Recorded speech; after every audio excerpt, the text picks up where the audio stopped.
Yeah, I have a question for you. How did you break into public speaking, and what would you advise for somebody who's just starting into public speaking?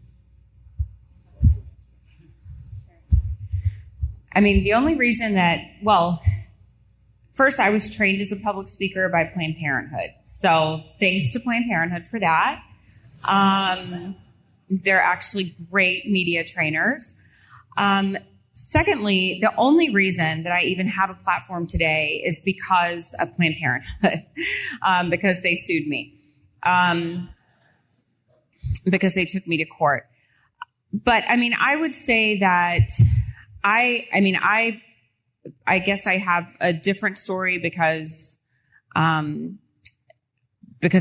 sort of was shot into the media because of that lawsuit. And, so I guess I sort of have a different story, but, you know, I think, it's sort of hit or miss. I mean, the media just sort of picks up on things sort of just as they do. But I think that I tell people all the time, many people have a story. People in here have a story. And I think that all of our stories are important to share with someone. And I think especially surrounding abortion, there are so many people. The pro-life movement is made up of converts. And so many of us have stories to share about whether, we were people who laid on that table and had abortions, or we drove someone to the clinic and paid for an abortion, or whatever it was. And as long as we keep those stories in, Satan controls them. And so I think sharing our stories, sharing our experience is a very important part of the human condition and who we are.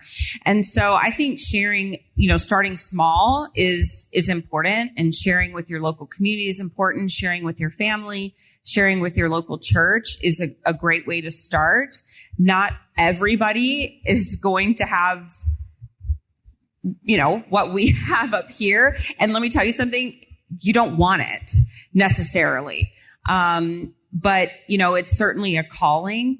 And I would just say, follow that calling, and God will continue to open doors as he sees fit. I didn't seek it out. It sought me out, unfortunately.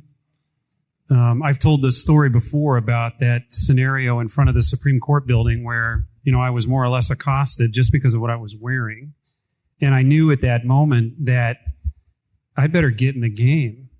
And I knew by virtue of the call as a pastor that I already had a box, in a sense, to stand on. And I already had, by God's grace, his word of God, which is the truth. So in one sense, there was no fear going into it. But at the same time, there has to be a recognition that it's not something that I think as a pastor, I'm speaking maybe from a pastoral perspective, we're not looking for it. It can't be a self-promotion kind of thing. It's something that will find you, and God will provide for you, as he promises, those opportunities to be who it is that you are as his called servant.